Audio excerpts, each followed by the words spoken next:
suba la marche bi ñoo lànk ci yokk ba courant bi Fou Malade ni directeur généralu Senelec ci boppam la ñu war a dàq ndedu woon commissaire central bi ñu wàccee Mamadou Ndour ndax li gaay yegg ca palais ba docteur Babacar Diop mi ngi ci jàppoon ak i xaritam yooyee daje nag tey jii di sàkku ñu daal di koy bàyyi ni kaso bi ñu leen dugal du dëgg du yoon COS M23 ni kenn mënul def lu ëpp ñaari mandat doyul ci constitution bi weneen bëyit lañ ci war a yokk wuy wane ni ñetteelu mandat kenn mënatu ko am fii ci réew mi ñu daje woon ci tey jii ak taskatu xibaar yi góornóoru njaareem ga nga xam ne nag ab usine Sonacos a nga fa di leen wàllu ñoom waa Sonacos ci campagne bi ni mu tàmbalee di sàkku ci baykati gerte yi ñuy jaay Sonacos ndem moo gën a bascule te itam ku fa jaay bu jiwu jotee da nga ci mën a am Aliou Sall njiitu AMS kuréelu maire yi moom ma nga woon ca Haut Conseil moom lañ doon dalal tey jii mu ni décentralisation ci réewum Sénégal aw tur rek la fi xaalis bi ak ñi koy saytu yëpp lañ war a xool ni ñuy soppee doxin wi ñaareelu pàcc bi tàggat yaram tour du web quartier vert bonne santé gan gi Ibrahima Thiam inspecteur du travail ci direction générale du travail waxtaanee yokku payoor yi ci secteur privé bi sénégalais bu dëkk ca bu doon liggéey ca gànnaar maçon la am fanweeri at ak ñeent moo nekkoon cim taax ma ñu doon tabax nag ca la yéegoon moom Boubacar Dieng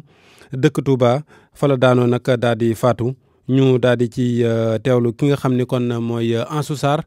seede yi mu ci dénk sunu ndaw la fa. loolu mu daani man xaw ma ko quoi aussi daa fekk ma taxaw di liggéey à côté.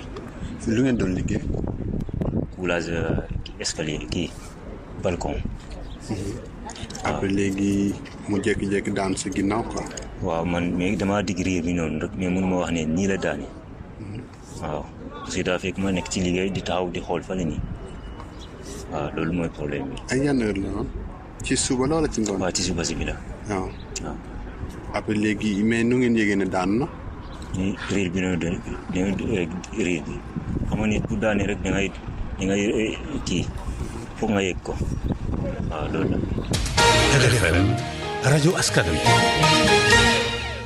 suba ak jàmm la ñuy waajal marche bi nga xamante ne nii moom la waa ñoo lànk ñoo bañ fas yéene amal Fou Malade bokk ci Y'en a marre bokk ci kuréel yi nga xamante ne nii ca la ñu dëxañu moom nag nee na directeur général du Senelec ci boppam la ñu waroon a wàcce waaye waruñu waroon a wàcce commissaire central ndax li nit ñi lijjanti ba yegg keroog ajjuma joojee ñu doon marche ca palais ba ñu déglu ko ci micro Ndongo Ka. bu fekkee ñor na askan wi parce que courant bi coupé luñ ko Malal coupé luñ ko Ali yokkuñu ko pour Madiang yokkuñu ko pour Mademba askan wi lañ ko yokkal ñun nag bu ñu beddee ko bu ñu jëlee décision bokk ci ñi nga xamante ne dañuy woote pour ñaxtu pour jooy li nga xamante ne du yoon parce que courant mënuñu koo wàññi après wëlbatiku yokkal ñu ko li ñu war a def ñun en tant que xëy na ñu bokk ci ay mouvement wala en tant que ay leader d'opinion li ñu war moom mooy woo nit ñi ne leen yokk nañ courant bi solution bi yéen la yéen ci pexe yéen askan wi ay ca loolu kese moo ci sunu wareef keroog bi ñoom Guy Marius Sagna di dem ca palais ba di marche juróom-ñaar la ñu woon xaw ma juróom-ñett mais léegi adduna bi yëpp yëg na ko symbole bi mooy dem ba ca palais ba action dafay symbolique et puis journalistes yi nañu bàyyi di wax nit ñi ñu ngi fa woon ak newuñu fa da ngeen di xool soloy xeex bi moo ëpp solo trop ñun li ëpp solo pour ñun mooy li ñuy ñaxtu yegg ci nopp askan wi ñun li ñu tax a jóg mooy courant mosu leen ñu dégg ñu jóg ne dàq leen policier Ndiaye wala dàq leen policier Diop ñoom bu ñuy dàq ñu yokk courant bi policier bi deful dàq. mu nekkoon Fou Malade Babacar Diop moom mi nga xam ne nag moom bokk na ci ñu tey ak Guy Marius Sagna ak ñeneen ñi tey jii ay xaritam ak i jegeñaaleem daje nañ nag ci ak taskatu xibaar yi doon sàkk ñu daal di koy bàyyi ndax jàpp nañ ni téye gi ñu leen téye ci kaso bi fi mu ne nii dara jaaduwu ci Oumou Diegane Niang. génne docteur Babacar Diop ci kaso bi ca na mu gën a gaawee ay xaritam ak i ñoñam kafuñu ci benn yoon Ousmane Ndiaye di kenn si ñoom. dañu waroon a jël raaya jox ko ngir sargal ko ngir taatagal ko ngir taxaw goo xam ne yàgg na ko taxawal Sénégal ñu jël ko tëj ko ci kaso bi ñu ne nag ñoom ñoo ko tëj ci kaso bi ñi ko tëj ci kaso bi ñi ngi leen di artu te ñi ngi wax lii ci seede askanu Sénégal ak seede àdduna bi Babacar Diop bu muy génn këram di dem ba ñoom ñu koy jàpp di ko dugal ci kaso dafa nekkoon en bonne santé wér di dox dara jotu ko nañ ko gaaw génne ci kaso bi te buñ koy génnee wér gi mu dugaale ci kaso bi dañoo bëgg mu génne wér googu noonu. ni moom nag ñoom itam fas nañu jug taxaw temb ngir xeex yokkum teewum courant bi ba tax ñuy xamle ni daañu ànd ak collectif ñoo lànk ci doxum ñaxtu bi ñuy amal ci àjjuma ji. na ñëpp ñëw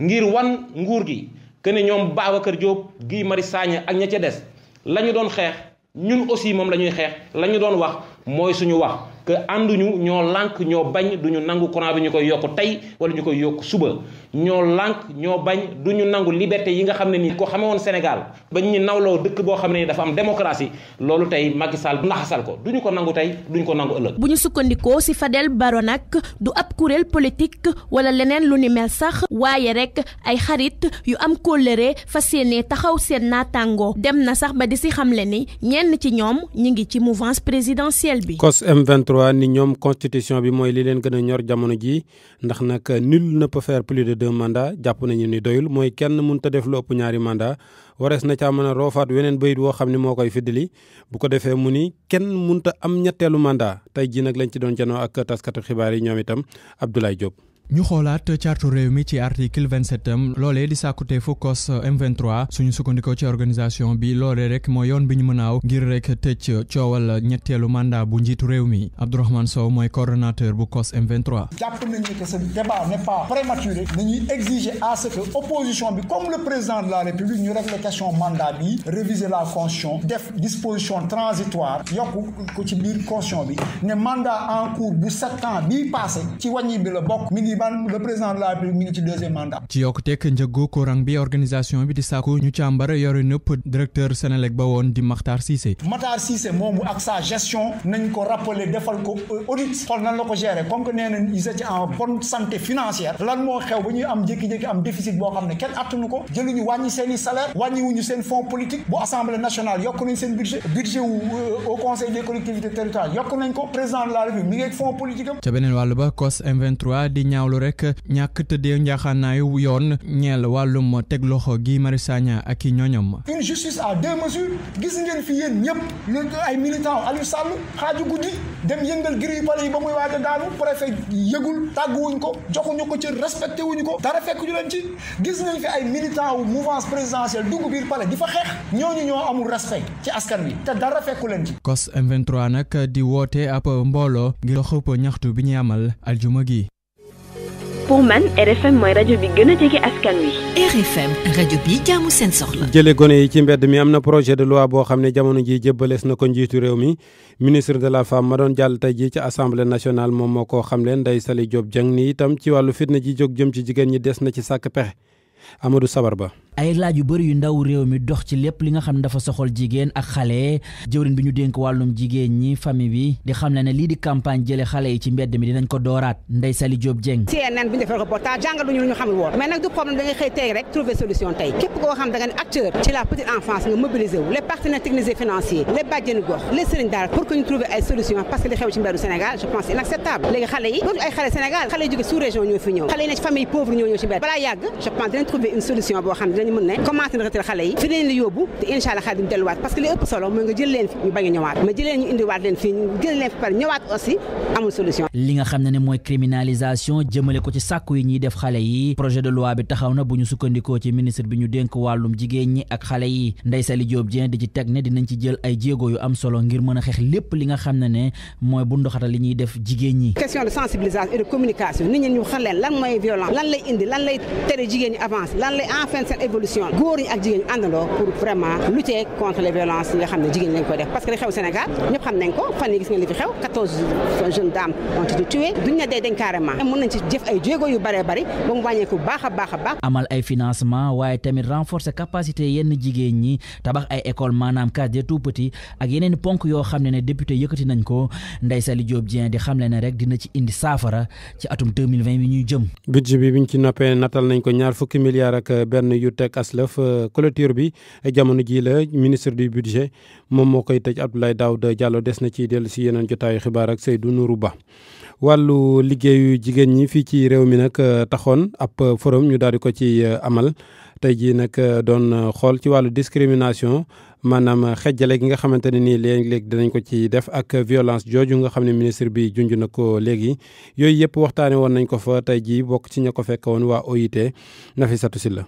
toroxal wala ñu leen di sëqatal bokk ci jafe-jafe yi jigéen ñu bari di dund ci seen bërëbu liggéeyukaay loole nag di indi ay njeexital ci seen liggéey bu ñu sukkandikoo ci Fatima Christiane Ndiaye spécialiste genre ngir Afrique sowu jant ca bureau organisation internationale du travail. métital yi ñuy tegee nii xëy na journaliste yi dañuy wax métit yoo xamee tey rey nañu jigéen wala lii mais jigéen bés bu nekk moment bi may wax am na ñuy méttitlu ñu ngi méttitlu seen biir kër mais ñu ngi méttitlu tamit ci entreprise yi ak seen liggéeyukaay suñuy gëstu sax dañ leen di saaga dañ leen di xas dañ leen di dóor dañ leen di loolu dafa war a dak convention bi dafa am solo te dégg ngeen lu directeur de cabinet bi wax au nom de monsieur le ministre yaakaar naa nañ ci avancé. ak loolu yëpp am nag ñu gis ni jigéen ñu ngi gën di soobu ci liggéey wi ba tax na nag ministère bi yor liggéey bi fii ci Sénégal bëgg gën a dooleel la lépp lu soxla jigéen ci code du travail Aboubacar Wade di directeur de cabinet bi. am na ay temps jigéen bu wasinee daaw ñu ko fay salaire wala am ñu ay temps ñu dem boy koy fay genn wala salaire mais actuellement def nañu ay jéego yu am solo ba nga xam ne léegi jigéen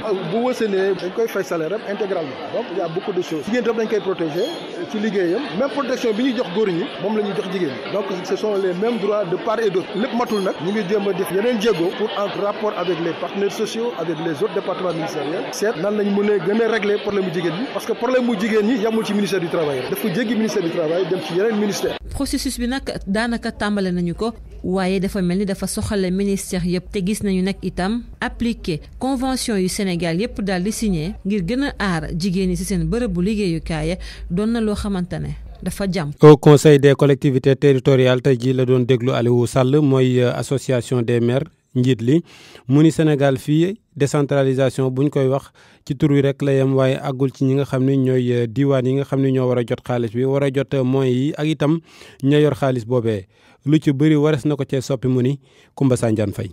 ndax su fekkee da nga dindi mbalit bi te amul système bu fa nekk te benn système mënu fa nekk bu weesu collectivité ba fa nekk su ëllëgee wala gannaaw ëllëg la nga fa dindi woon dafay nekk. Aliou Sall ñu koy déglu bile yoon ngir yembal programme bi ñeel zéro déchet zéro bidonville ngir loolee am dafa am fu ñu war a njëkkee mu di ñàkkum jumtukaay ak koppar yu gox yeeg goxaan yi di dund njiitub au conseil des collectivités territoriales gisee noonu Aminata Mbengue Ndiaye. parce que nekkoon nañu maire mais tant que ville yi amuñu ay camion dëkk bu ne au moins mu am ñaari camion amuñu pelle mécanique boo nga xam ne mooy ramasser mbalit mi parce que am na ci loo nga xam ne loxo mënu koo def am tamit loo nga xam ne moom ngay recruter ay xale pour que ñu mën koo def ñu mën a liggéey loolu defe naa ni du sotti. kàddoom yooyee njiitub kuréel gi ëmb meerub Sénégal gis li ko waral moom mu jàpp ne décentralisation dañu koy wax rek ci këyit yi waaye daanaka amut li mu war a àndal moo yembagul Aliou Sall. le budget qui fait fonctionner par exemple les lycées. budget bi doxal lycée yi du mairie bi moo ko yor budget boobu jëwriñ gi ñu dénk wàllu njàng mi ak njàngale bi moo ko yor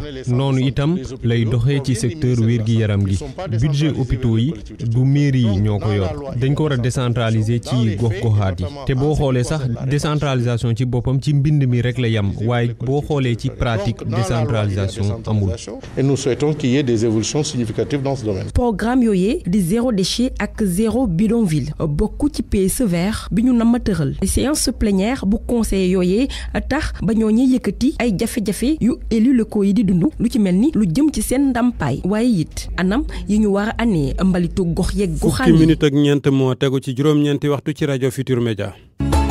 pour man RFM mooy rajo bi gaaw ci xibaar yu wóor. RFM xibaar yu wóor te wóor. sooxe gi nga xam ni campagne bi sooxe na ko ci waa Sonacos ñi gisul ku leen jaay boobee ba léegi ndax ñi leen sut ci wàllu njëg tax nag gornooru Njaareem usine bu mag ba fa la nekk di sàkku ci ñoom baykat yi naka ñu dem jaay ca usine ba ndax bascule moom moo gën a wér duñ la peeseel ba pare di la téq lenn te itam ku fa jaay sa gerte ëllëg bu jiwu jotee des na la mën a séddaale ñu déglu góor gi Mbay ci micro Abdou Babacar Diouf. boo nit da ngay bëgg sa réew da ngay sàmm sa réew bul ne rek kenn contrôlé wu ma alkaati nekku fi gendarme neew fi man comme am naa rek fu ma neex dem déedéet réew yi ñu jàppale yëpp yow yi nga xam ne réew yi nga xam ne yëpp jiite nañu seen économie yaatu na ku ci nekk rek am na sacrifice boo def loolu ñaa ngi koy ñaan ñëpp ndax Sénégal yi ko bëgg réewam la Sénégal yi ko am xel la waxuma la dara waaye ren am na ñoo xam ne amuñu ko woon wala gëj nañ ko am ren xaalis bi moo jiitu gerte gi ku teg sa gerte ñu fay la ci saasi amul ma dem da ñëw li ma mën a wax mooy circulaire boobu bés bi ministre bi ñëwee ba directeur général Mamadou Diagne Fada signalé ma ko ne ma am na fu ñuy jaayee gerte fii te lañ fay def jaaduwul la au service du commerce ne fa dem fa boo fa demee nga nemmeeku leen bu ñu teguwul ci yoon nga teg leen ci yoon waaye ba mu demee waaye nekkul woon ci yoon mu nekk ay bàyyi li ngay def daal di ko convoqué service de commerce loolu nañu fas yéene waxuma la dara waaye point de collecte officiel boo demee balance ba daa aw yoon boo demee criblage ba nañuy taaraare gerte daa aw yoon loo fa fekk daa aw yoon waaye feneen nag wóoruñu feneen duñ taaraar bokk ci li tax nag nit ñi di fa gën di wéy ak yéen ba léegi ci xibaar yi wax ci wàllu salaire yi nga xam ne nag ñoom fi mu ne nii dinañu leen koy yokkal ñi fare ci wàllu privé bi secrétaire général CNTS syndicat bi ëpp doole central bi ëpp doole ci réew mi di ko rafetlu bu baax a baax ni itam nag du tere xeex bi wéy Mody Guiro ca diwaanu Richard Toll la nekkoon doon fa waxtaan ak ñenn ca liggéeykatu compagnie sucrière dañ koy déglu ci micro Mamadou Diagne. augmentation yi xam waxtaan la woon du ci augmentation yi rek waaye fii ci convention bi nga xam ne convention collective nationale interprofessionnelle convention boobu nag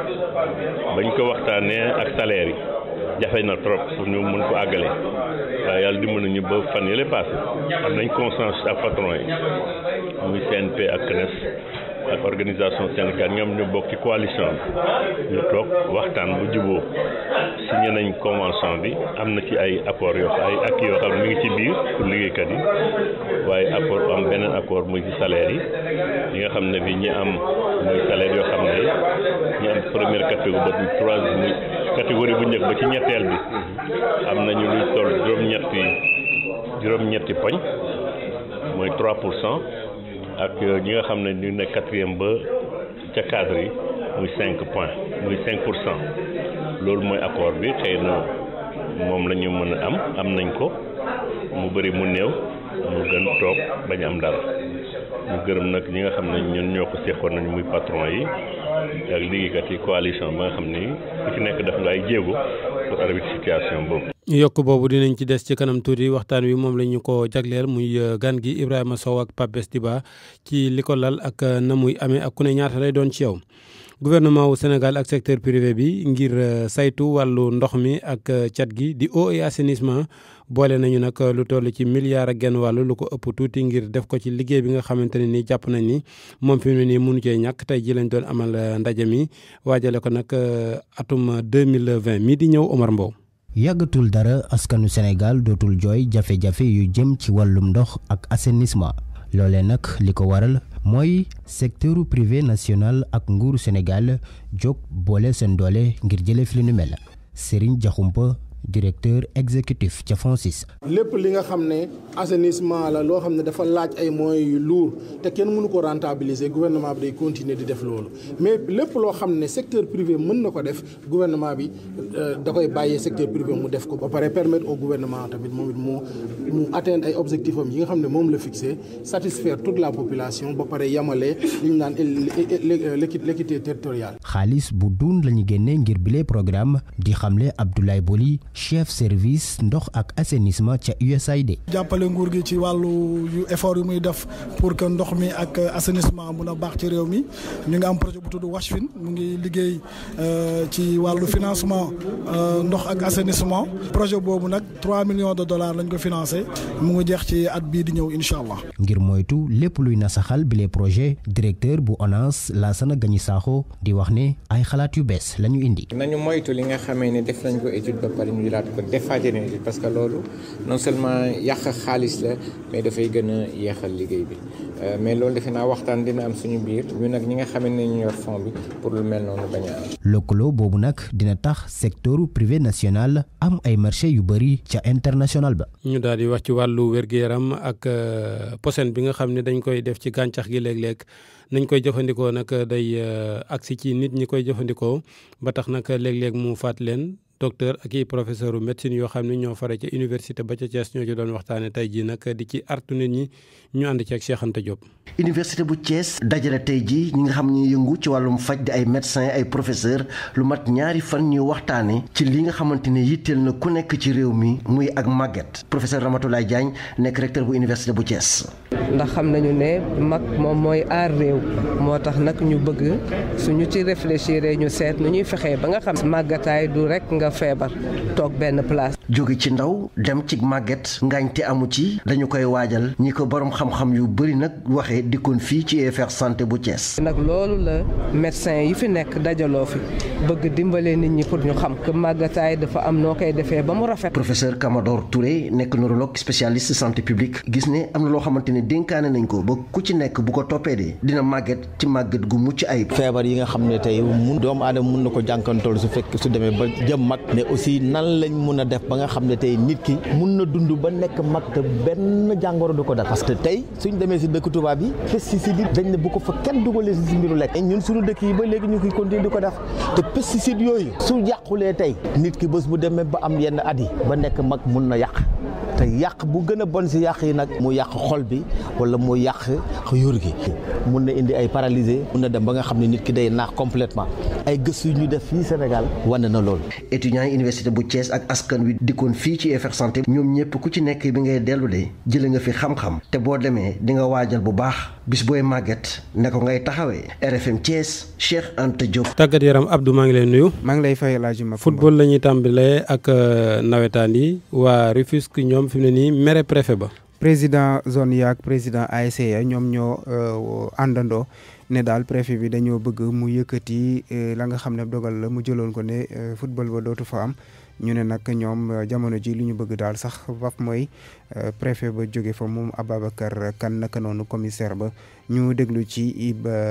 ci Idrissa Sow ñu naan ko Iba ci micro Abdou Diouf Diagne. dañuy wax préfet bi arrêté bii nga xamante ni génne na ko pour ñu arrêté nawetaan yi mu dindi ko ba mu set wicc parce que ASC dañoo bëgg a continuer seeni compétition te dindi bi nag aussi tamit dañ koy wax dans les meilleurs délais beneen bi nga xamante ni loolu la ñuy wax aussi tamit muy sécurité bi nga xamante ni moom mooy stade Ngalandou Diouf bu mu yem ci biir stade bi nay génn ba nga xamante ni mooy nekk ci quartier riverain yi nga xamante ni ñoom ñoo wër stade bi ñu sécuriser leen beneen bi nga xamante ni aussi tamit wax nañ ko mooy ñi nga xamante ni ñooy politique publique yi nekk ci Sénégal ñu fexe jàppale ndaw yi nga xamante ni ñoom ñoo nekk Tëngéej parce que dañoo jàpp ne dañ leen seetaan lii nga xamante ni aussi tamit mooy terre bi bu amee stade coow terre bi bokk na ci ndax Tëngéej lépp tëju blocage dafa am ASC yi bu ñuy ñibbi ñoo bokk benn yoon ASC yi bu ñuy ñëw benn yoon la ñuy jaaree c'est lépp tëju ñuy wax aussi tamit lii nga xamante ni mooy deuxième tribune bi nga xamante ni maire bi sumb na ko dans les meilleurs délais nañu yeggale suñu tribune livrer que ñi nga xamante ni ñoom ñooy sportif yi leneen li nga xamante ni ñu ngi koy ñaan ki nga xamante ni mooy njiitu réew mi di président Macky Sall kii nga xamante ni ñoom la fi teg muy le préfet du département ak le commissaire jàppan nañ ni li ñuy liggéeyal Tëngéej baaxul doyal nañ si ñoom sëkk.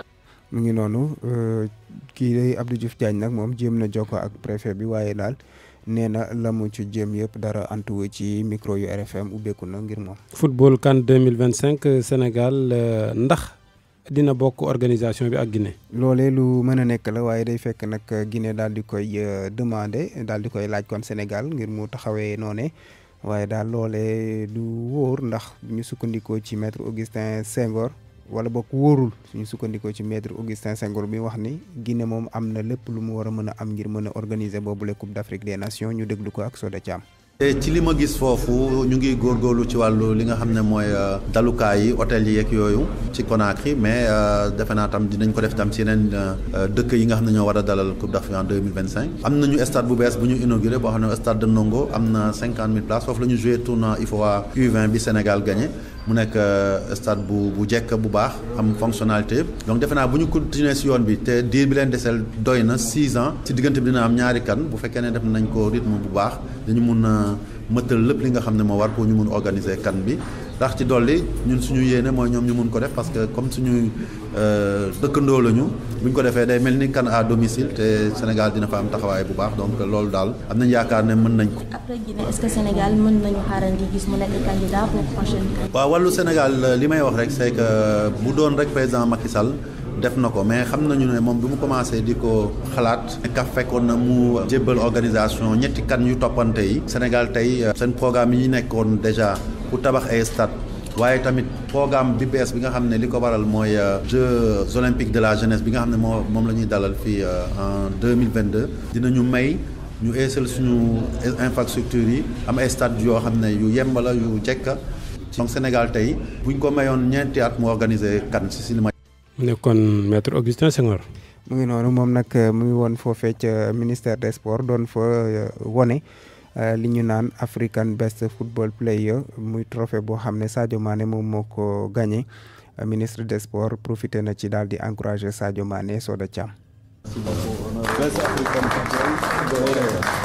loolu moo nekkoon présentation wu trophée Best African Football Player bi nga xamante ni Union des confédérations sportives africaines moo ko jagleel Sadio Mané mu di ab titre boo xamante ni numéro 10 bu Sénégal bi mérité na ko bu ñu sukkandikoo ci président fédération sénégalaise de football di maître Augustin Senghor. loolu dafa ñëw ci jamono boo xam ne gis nañu balaa loolu Sadio mu doon xëccoo ballon d'or mondial mu doon xëccoo aussi li ñuy wax best FIFA mu nekk loo xam ne def na fa ay résultats yu baax ANPS ci ay bés yi ñu génn jox ko raaya bi nga xam ne mooy meilleur footballeur sénégalais donc bu ñu demee nag ba nga xam ne confédération yëpp jébbal nañ ko loolu lu am solo la. ak lii ñu ko sargalee yokku ci ñeenteelu place bi lu ñeel ballon d'or France Foot ak juróom-bendeel bi yoon bi nga xamante ni tegle na ko di jël trophée Jules François Bocandé Sadio Mané mérité na ballon d'or africain bi ministre des sports Matar Ba moo ni waxee. bu ñu ko joxee daf ko mérité parce que jàpp nañ ne wane na lu tax ñu war koo jox li nga xamante mooy ballon d'or na ma ko waxee woon assemblée nationale député yi di ko tagg loolu laa leen di waxaat su continuer nii ballon d'or bi kenn du ko xëccoog moom parce que day fekk mu jiitoo nit ñi lu bare bari ba xam ne xel du mën a tey ci kan moo ko war a nekk wala kan moo war a ko nekk. moom mi nu sargal nag xamle na ni am na mbégte bu baax ci li ñu ko jox ne dafay tax mu gën a yokk li muy def bu ñu sukkandikoo ci maître Augustin Senghor kon nag ci noonu nag ñu gis ni ministre des sports naka noonu itam président fédération sénégalaise bu football seen bëgg-bëgg lenn rek la moo di gis doomu ko Bambali gi nekk ballon d'or 7 janvier 2020 ci cérémonie CAF Awards bi. ñu wéy. wax ci wàllu Ligue Europa am na yenn ci résultats yoo xam ne am nañ ko ci ngoon waaye jàpp leen ne jamono ji 65 minutes Manchester ak Alkmaar football nañ ko Manchester moom moo jiitoo ñeenti but muy score bu am solo naka noonu itam am na yeneen i jongante yoo xam ne Wolverhampton jamono ji moom moo jiitu Besiktas 2-0 équipe yi nga xam ne nag dafa am ay doomu Sénégal yi fay football lu ci mel ni Rennes moom tey dafa jëngu dafa dóor 2-0 ñi di waa Lazio Rome ñoo moom moo dugal 2 but yooyu la yeneen résultats yi ak ñi nga xam ne jot nañoo qualifié ci 8e de finale yi suñu dikkaatee fii incha allah ñu indil leen ko. jërëjëf mu nekkoon xibaaru tàggat yaram yeeg Abdou Diouf. Tour du web ci RFM. tour du web bi ñu ànd ceeg Baye Assane Diaw. dal leen ak jàmm ñu tàmbalee ak cour suprême mi neenal càkkuteefu Ousmane Sonko muy nangu wutoon dàq gi ñu ko dàqoon muy xibaar bu fees ci xëtu igfm.sn kër gi nag dàq lu ñu mel ginnaaw moom mi di Ousmane Sonko jàppee ne doole rek la ñu ko jaay ba jëlee ko ci barabu liggéeyukaayam décret bi findaloon dàq gi njiitu réew mi ngi ko jël 20 fan ak juróom-benn ci weeru août atum 2016 ñu des ci mbiru yoon ak layoo mbiru tuumal dox ci diggante Abdoul Mbaye ak Madiambal Diagne taskatu xibaar bi gàll na ci ndoddam ndàmpaay lu mu war a joxe toll ci téeméeri junni Seneweb moo joxe bile xibaar site bi mi ngi leeral ne kii di Madiambal Diagne daa waxoon ni Abdoul Mbaye jotoon na ay milliards bawoo ci Hissène Habré te ki fi nekkoon jëwriñ ju njëkk wax ni moom juróom fukki millions rek la jotoon ci Dakar Actu kàddu Farba Ngom fes na fa bu baax mi ngi naan kii di Moustapha Cissé Lo wor na Senghor wor na Abdou Diouf teg ci wor Abdoulaye Wade nee na kii di Cissé Lo ñàkkul ne daa kelkeli wut te ni muy doxalee kuy ànd ak sa nawle war nga koo jomb mu teg si ni am na ay kàddu yu kenn warta yëkkati di ko teg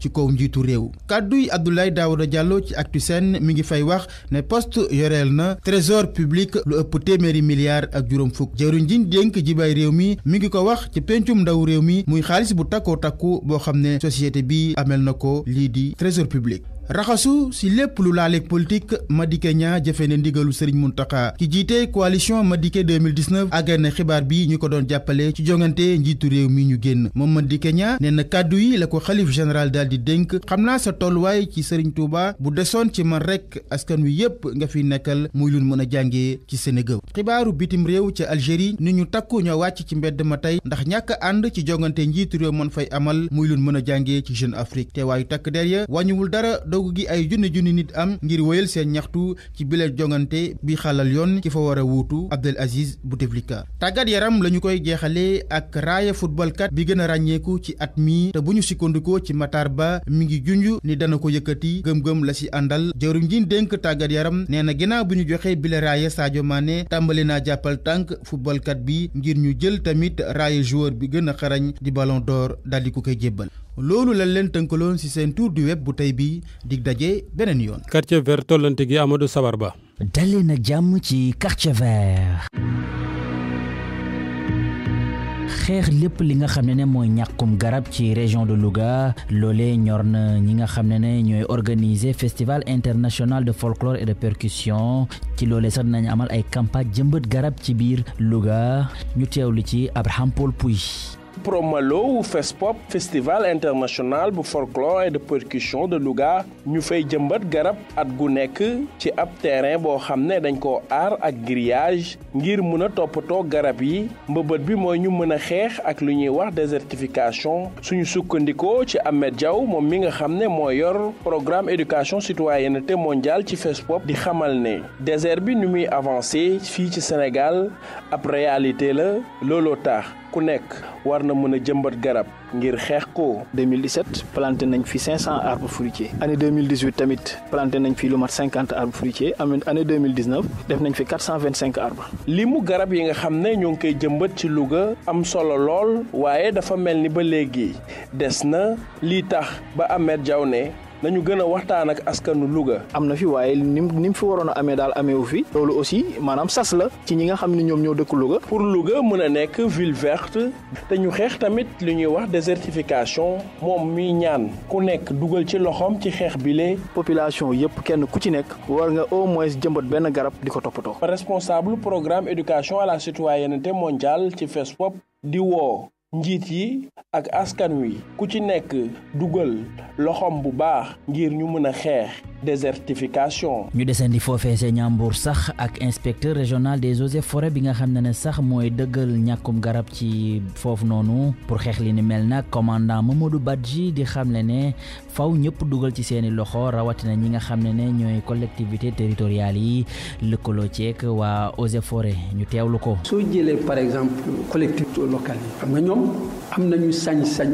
délibéré di joxe ay suuf waaw moo leen ko jox mais nag suñ koy def il faudrait ñu tenir compte yeneen acteurs yi c'est-à-dire que yeneen acteurs yi teew ñu xam ñi équilibré seen li ñu war a inclure si seen PCD. jóge Ñambour dem fële ca Ndangaan Sambu ca région de Fatick foofee ay cours lañ fa amal maanaam ay jàngat jëmale ko ci lépp li nga xam ne mooy mangrove mu dajale woon nag ay gëstukat waaye tamit ñi nga xam ne ñoom ñooy conservateur des parcs nationaux loolee nag ñi ko amal di Westland International Afrique ñu lëkkaloo ceeg waa Université Cheikh Anta Diop bu Ndakaaru ñu teewlu ci reportage yu Aminata Goudiaby. formation boobu nag ñi ko teewee woon ñi ngi jóge ci Sénégal ak sax ca Guinée ay chercheurs lañu ak itam ay conservateurs de parcs nationaux lu tolloog fukki fan nag ñu ngi leen doon formé ci nit ñi aaree mangrove bi rawatina ci contexte bi ñuy waxee exploitation pétrole ak gaz Mawad Wade moom mooy directeur des programmes bu Wetlands International Afrique. li ko waral nag mooy mangrove dafa nekk loo xam ni daf ñuy aar ci douche yu mag yi di ñu moo tax ñun tamit ñu ne nañ fexe ba ñi nga xam ne ñooy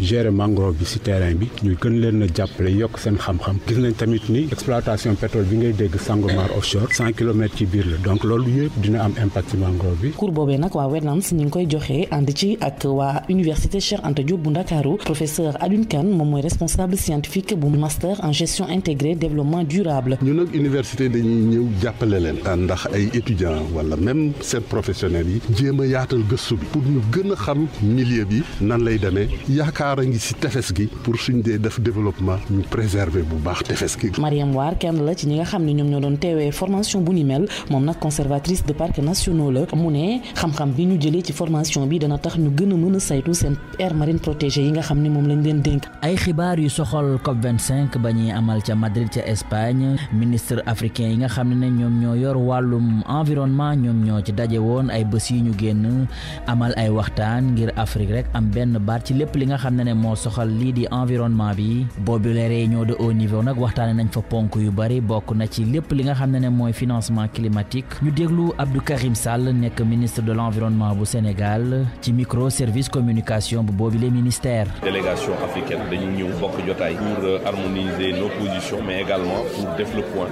si état d'avancement décision yi nga xam ne yi am fii ci COP25 bi li nga xam ne moom mooy le fonds d'adaptation reconstitution fonds boobu dafa nekk benn question boo xam ne mu nekk à l'ordre ci li nga xam ne moom mooy COP25. quartier vert jeex na di sant Aminata Goudiaby Abraham Paul Pouy Aïssatou Sow ak cellule communication bu ministère de l'environnement dig daje alxamis bii di ñëw. si biiru bile mooy paludisme matandaw te mën na ministère bi gàllo wàllu wér-gi-yaram jaare ko ci programme bi xeex sibiru moo leen di may bonne santé def li war tàggoo ak sibiru. ngir feggu ci sibiru njaboot gi yépp a war di nelaw ci sànke bu ñu nàndal guddi gu nekk at mi yépp muy noor di nawet bu sa yaram tàmbalee tàng demal nu mu gën a gaawee ci kër docteur bi la gën a jege ñu taxawu la ni mu waree defal la li ñu naan TDR test de diagnostic rapide ci lu ngeen dul fay dara ci barabu fajukaay yi leen nguur gi defal mu di case de santé wala DS-DOM ci fukki minute ak juróom nga xam ndax da nga am sibiru am déet bu dee da nga am sibiru ñu may la garab yi koy faj ñu tuddee leen ay ACT sibiru feebar la buy faat waaye mënees na cee mucc def li war tàggoo ak sibiru. nawet baa ngi ak li mu àndal. bonne santé tollanti geeg Nafissatou Sylla.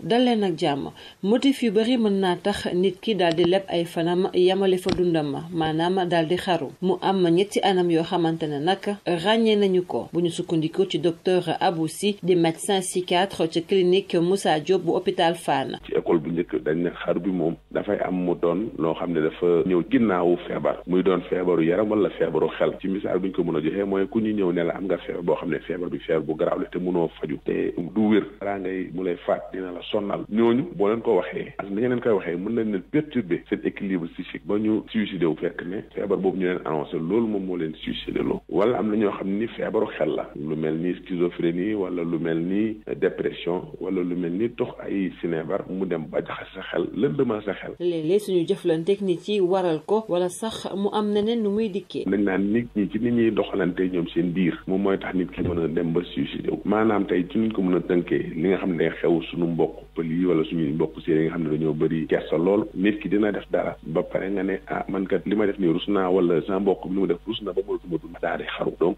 ci relation sociale bi jóge ci beneen approche bi nag moom mooy approche psychanalytique. bu ñu sukkandikoo ci suñu psychiatre bi nit xaru rek du dafa am feebaru xel bu ko waral waaye mën nañoo jàpp ni santé mentale ma dootul dëgër. bu ñuy wax santé mentale waxuñu feebaru xel santé mentale c'est le bien-être wante nit ki bu demee ba gis ne moom jàpp ne ni dee moo gënal dund ça veut dire que amatul bien-être kon à partir de moment kooku am na daal luy gàkk-gàkk ci àddunaam ba mu xalaat ne moom war naa mën a jóge fii même bu nekkee amul feebaru xel it am na li ñu naan souffrance boobu bu ñëwee ba gaña la ba nga gis ne yow mi war ngaa dee kon ça veut dire que donc yow am nga benn perturbation ci sa santé mentale. nit ñi nga xamante ne nag dañuy bëgg xaru mën nañu leen a jàppale. mooy bàyyi xel ci nit ki nga xam ne dafa am potentiel suicidaire mooy nit ki nga xam ne nii mën nay jëf loo xam ne nii kii dañuy yaakaar na ci moom ne moo nga bëgg a waaj xaru mooy maanaam ku bind leet daj wala ku toog ba ci yàgg naa ne man sama dund bi dee sax moo gën fekk mu nekk lu muy xalaat kooku da nga cee war a bàyyi sa xel ci moom daal di koy dimbali koo xam ne da ngaa yaakaar ci moom xaru waroo ko bàyyi mu nekk ba pare nag bu jaree sax ñu dem ba consultation wala jox ko garab wala hospitalisation ko sax ñu def ko. fi la ñuy yem ak yéen ak bonne santé ñu leen di jox dig daje ëllëg incha allah. si biiru bile mooy paludisme makandaw nga mën na ga. ministère bi gàllo wàllu wér-gi-yaram jaare ko ci programme bii xeex si biiru moo leen doon may bonne santé def li war tàggoo ak si biiru. makandaw la mën na ga. RFM. ganu xibaar yi. ngeen jégal ma bu baax a baax dama jumoon ci tur yi Moussa Sow la tudd inspecteur du travail ca direction générale du travail waxtaan wi ci yokk payoor yi ci secteur privé bi mi ngi ko seq ak Pape Bes Diba. Makumba jërëjëf mbokki auditeurs yi ñu ngi leen di jaajëfal seen ànd ak ñun suñu gan di Moussa Sow inspecteur du travail chef division des négociations et relations professionnelles par intérim ca direction générale bu yor wàllu liggéey ak sécurité sociale sëñ Moussa ñu ngi lay nuyu. maa ngi lay nuyu Pape Les. ñu wax ci wàllu yokkute salaire gi ñu dogal ci wàllu privé bi lan moo nekk ci ginnaaw dogal googu. waaw Pape Les li ñu mën a jàpp mooy li tax ñu yokk salaire yi li am ba am mooy c'est parce que aujourd'hui dañu jàpp ne liggéeykatu réew mi toll nañ foo xamante ne dañ leen war a yokkal seeni payoor te loolu ñay liggéeyloo nit ñi ak ñay liggéey ñoo ko toog waxtaanee ko ba ñu jàpp ne fi mu ne nii patronat bi mooy ñiy liggéeyloo nit ñi war nañ mën a def effort pour améliorer maanaam yokk mën-mënu poosu liggéeykat bi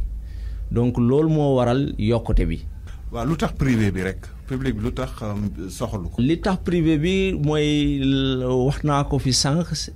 aujourd'hui ñi nga xamante ne mooy acteurs yi mooy ñi nekk dans le privé muy les organisations syndicales mbootaayu liggéeykat yi ak mbootaayu ñiy liggéeyloo nit ñi ñooñu ñoo jàpp ne ñoom am nañ benn dynamique c'est-à-dire benn nekk nañ ci yoon boo xamante ne dañu war a yokk salaire u seen liggéeykat public bi président lim ci wax dafa leer parce que nee na toll nañ foo xamante ne la ñuy fay ci public bi budget état attanatu ko ce qui fait que fi mu ne nii mënatuñ jëm vers yokk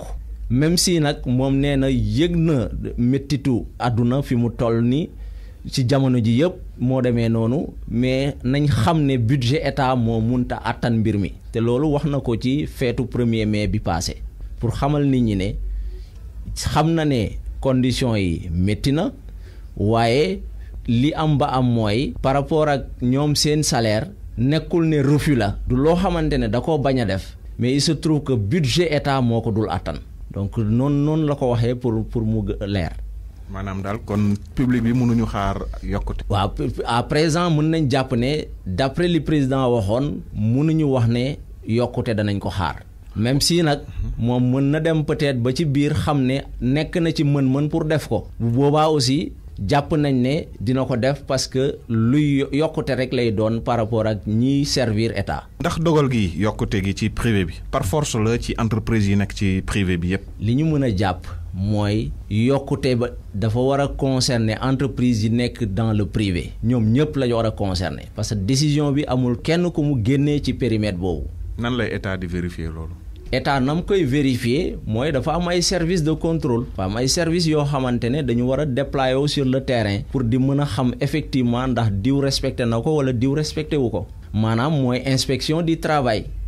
boo jëlee inspection du travail liggéeyam mooy dafa war a wàcc ci terrain bi pour xamal nit ñi ne am na lu ñu xaatim muy lu code du travail moo ko wax ou bien décret application code du travail moo ko wax ou bien arrêté ou bien convention ou bien même des accords collectifs yoo xam ne ay xaatim yu partenaires yi xaatim la te ñu jàpp ne décision yooyu dañ ko war a appliquer bu boobaa moom mooy saytu pour xam effectivement nit ñi appliquer nañ ko wala appliquer wuñ ko. mais yéen inspecteur du travail bari na lool lu ñu leen di ŋàññi ne daal li ngeen war a def taxaw dëgg defu leen ko ndax dañuy gis yenn entreprise yoo xam ne du ñu ànd ak jamais ak li yoon wax. li may dégg tout le temps la ci média yi mais boo xoolee li waral loolu noonu naa wax ne ñàkk xam la maanaam ñàkk xam lan mooy liggéeyu inspecteur du travail parce que inspecteur du travail li ñu war a xam ne mooy du juge du moom mooy condamné du moom mooy ne diw def nga nangam ñu appliquer la benn sanction inspection du travail nekkul ci nekkul ci ay mission muy doxalee noonu moom liñ ko jox ci wàllum yoon mu war ko def mooy dafa war di joxe l'information parce que même su wàccee sur le terrain pour contrôler li muy def mooy pour xamal nit ki ne fii ngay teg sa tànk leerul fii nga ko war a teg parce que réglementation bi nii la ko waxee maintenant bu demee ba problème am ci wala ñu yóbbu employeur porter ko plainte bu boobaa c'est le tribunal moom mooy sanctionner l'auteur de la violation mooy ki nga xamante ne moo wàcc yoon moom la yoon di teg ay daan mais inspecteur du travail encore une fois du moom mooy teg ay daan parce que appliqué nañ telle ou telle disposition te jaarul yoon. ngir ñëwaat ci yokk gi ndax état bi dafa am lu muy baal wala lu muy bàyyee entreprise privée yi ngir ñu mën a appliquer dogal gi. mën nañ jàpp ne loolu amagul. parce que tey jii nii bu mu nee hausse bi nekkul loo xamante ne c'est parce que état dafa bàyyi dara pour que ñële mën a def dara demeewul noonu ñi nga xamante ne ñooy liggéeyloo nit ñi wax naa ko fi sànq ak ñi nga xamante ne ñooy mbootaayu liggéeykat yi ñoom ñoo waxtaan seen biir parce que xamante nañ ñu ngi ci entreprise yi ñoom ñoo xam la réalité ñoom ñoo xam ndax entreprise bi def na ay bénéfices wala affaire baa ngi dox wala doxul yokkute am na wala amul dañoo dem ñoom ba gis ne yokkute am na et comme yokkute am na war nañ mën a partager les fruits de la croissance maanaam li nga xamante ne xew na ci diggante bi mu doo yokkute ku ci nekk war na ci am lu mu ci jël et noonu la demee ñii liggéeyloo nit ñi aussi comprendre ko noonu am benn effort bu am solo bu ñu def pour yokk salaire yi. mais entreprise bu taxaw ne samay mbir doxut mënuma appliquer dogal gi état lan lay def ci moom. waaw li ñu mën a jàpp mooy ci point boobu noonu mooy nañ xam ne activité économique moom moo demee noonu faaw mu am entreprise yoo xamante ne dañuy am ay jafe-jafe pour mën a continuer seen activité état nag dafa teg dispositif boo xamante ne man si ñaari pàcc la ne dafa am loo xamante ne état bi la bay continuer di la jox ay conseils parce que kuy traverser ay difficultés faaw ñu koy jox ay conseils xamal ko ne kat nii ngay mën a def pour mun ci génn te loolu mooy rôle inspection du travail encore une fois moom aussi toujours si conseil bi muy def mais boo bàyyee loolu noonu nga ñëw ci deuxième pàcc bi mooy c'est toujours à la base mooy ci biir entreprise ba am na li ñuy naan ay délégués du personnel am na des organisations syndicales ñooñu ñooy toog ak ki nga xamante ne moo leen di liggéeyloo. xam nga am na kër liggéeykaay yoo xam ne loolu amu fa ku fa teg syndicat ñu fàdd la ci biti wala yu mel noonu day am aussi. non mais mën nañ jàpp ne ko c'est ce que wax naa ko fi sànq nee naa xam nga liberté syndicale dafa de lu ñu consacré même au niveau international. suñu réew ratifié ko. et comme on est dans un ci état de droit lañ ne c'est-à-dire état boo xam ne yoon moo fiy dox. bu boobaa ku wàcc yoon xam nañ fu ñu war a jaar pour tegaat ko ci yoon mais liñ mën a jàpp même bu xam nga li nit ñi di fàtte mooy am na entreprise yoo xamante ne loi bi obligé wul nit ki mu def mu am ay délégué du personnel am na entreprise yoo xamante ne syndicat amu fa c'est parce que travailleurs yi si seen liberté syndicale ñoom ñoo jàpp ne man bokkuma ci syndicat et de ce point de vue l'un dans l'autre liñ mën a jàpp mooy patron bi li muy def mooy buy traverser ay difficultés faaw mu woo ay liggéeykatam xamal leen ne kat kër gi ñoo ko bokk waaye ñu ngi traverser telle difficulté ñoom parce que dañ koy xam nga entreprise boo xam ne ni yow déjà salaire mënoo ko fay xam nga kooku nga ne ko da ngay yokk aussi ay jafe-jafe lay indi rek. waaw mais dans tous les cas li ñu mën a jàpp mooy ay réajustement yoo xamante ne ay aménagement yu nit mën a def la. xam nga salaire mun nga ko di yoral nit parfois loo xam ne leer na leen ne mënu leen ko appliquer parfois c'est un passif bu ñuy yoral nit am na fu muy toll activité bi mun na florissante maanaam gën a nekkaat ci yoon pour doxaat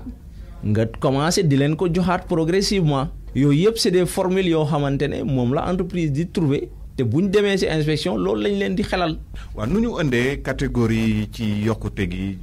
8% 5% nan la noonu. liñ mën a jàpp mooy. xam nga négociation yi bañ ko ubbee patronat bi dafa tolloon foo xam ne dafa am lu mu doon proposé mais travailleur bi comme moom mooy demandeur moom moo demandé à ce que ñu yokkal ko salaire moom dafa am lu mu proposé woon mais waxtaan moo andi sous l'encadrement surtout du ministère en charge du travail parce que c'est l'occasion de féliciter les inspecteurs et contrôleurs du travail ñoom ñoo encadré négociation yi ba nga xamante ne nit ñi dañoo dem ba trouver accord jàpp ne d'accord nañ ci ñi nga xamante ne am nañ catégorie de première ba troisième war nañ leen mën a yokkal 8% ñi les autres war nañ leen mën a yokkal 5%. waaw ñooñu ne nañ joolu du jur dara. dana jur dara parce que xam nga lu nit ñi di fàtte aussi mooy augmentation yi du lii kese la du salaire du hausse de salaire kese la impacté parce que am na il y a eu d'autres augmentations. SMIC bi si vous êtes au parfum de certaines questions SMIC bi yokku na ci diggante bi te yooyu ay base de calcul yu muy impacté la donc c'est des aspects yoo xamante ne yu nit war a sóoraale aussi boo jëlee salaire de base bi ñu yokk tey jii nii prime d'ancienneté sur lañ ko asseoir donc foofu aussi day impacter ci prime d'ancienneté pour dire que c'est une hausse qui n'est pas négligeable tey mënuñ jàpp ne lu néew la ñun jàpp nañ ne effort bu am solo la te partenaires yee ko def. waaw ñu ngi wax aussi convention bi nga xam ne nii aussi dafa bokk ci lu ñu ratifié. waaw foofu aussi il faut que ñu xam ne la convention collective nationale interprofessionnelle ci tollaayu projet la ne c'est-à-dire bi nga xamante ne. la nouvelle kenn signé gu ko. dañ jàpp ne jusqu'à ce jour ba fi ma toog di wax ni. amul benn projet de convention collective nationale interprofessionnelle bu ñu signé maintenant dañu nekk di liggéey pour bi fi nekk depuis 1982 pour ñu mun ko changer c'est-à-dire mun ko adapter boucler nañ négociation yi fi mu ne nii li des mooy ñu programmer la cérémonie solennelle de signature lan la ëmb li mu ëmb mooy xam nga après code du travail convention collective nationale interprofessionnelle mooy document bi nga xamante ne moom lañ gën a soxla te muy wax ci relation de travail parce que moom mooy jël yenn aspect yu bëri di ko améliorer alors que code du travail même prévoir ko woon wala dugg ci ba mu xóot. convention collective nationale interprofessionnelle moom moo gën a leeral yenn point code du travail moom moo andi également des avantages yoo xam ne da koy jox liggéeykat yi. donc foofu tamit il faut ñu xam ne contenu bi loolu la amee solo parce que code du travail loi la day poser ay principes rek. bu poser ay principes am na yoo xam ne dañ koy mottalee ci décret yi loo xam ne dañ koy mottalee ci arrêté yi loo xam ne convention collective nationale interprofessionnelle moo koy mottali. même su fekkee ne moom aussi am na aspect yoo xamante ne mënu ko leeral de trop parce que compte tenu de chaque secteur dafa am ay particularités bu boobaa secteur boobu aussi saa yoo amee convention collective mooy gën a leeral li nga xamante ne day intéressé acteurs yi fa ne. Moussa Sow RFM mi ngi lay gërëm. man maa leen di gërëm ci plateau bi parce que lu am solo la pour que ñi mën di jàllale yenn information yoo xam ne askan wee ko moom. mbokki auditeurs yi ñu ngi leen di jaajëfal seen ànd ak ñun Makumba mu nekkoon Moussa Sow di inspecteur du travail chef division des négociations ak relations professionnelles par intérim ci direction générale bu yor wàllu travail ak sécurité sociale ñu leen di jaajëfal yéen. ñu lay sant di la gërëm di sant gan gi Pape Bess Diba suba kon la marché bi ñoo lànk ñoo bañ ci yokk courant bi Fou Malade ni nag ñi yokk courant bi ci boppam lañu waroon a dàq waaye waruñoo wàcce commissaire central Mamadou Ndir ndax lii gaañ yi yegg keroog ca palais ba docteur Babacar Diop mi ngi ci jàppoon moom ay xaritam dajee tey jii di sàkk ñu bàyyi ko ndey tey gi tegewul ci dëgg. COS M23 ni kenn mënul def lu ëpp ñaari mandat gi ci constitution bi loolu doyut weneen bayit lañ ci war a dolli wuy wax ni ñetteelu mandat kenn mënu koo am ci même réew. gornooru njaareem ga nga xam ne nag ab usine Sonacos ma nga fa di wàllu Sonacos googee ndax ma ngay sàkku ca baykat yi ñu dem jaay fa seen gerte ndax bascule boo xam ne fa lay gëne ak itam ëllëg bu ñuy seddalew jiw yëpp fii di leen gërëm bu baax a baax ci kanam tuuti ngeen ànd ak Mamadou Amar Ndione ci xibaar yi français yi.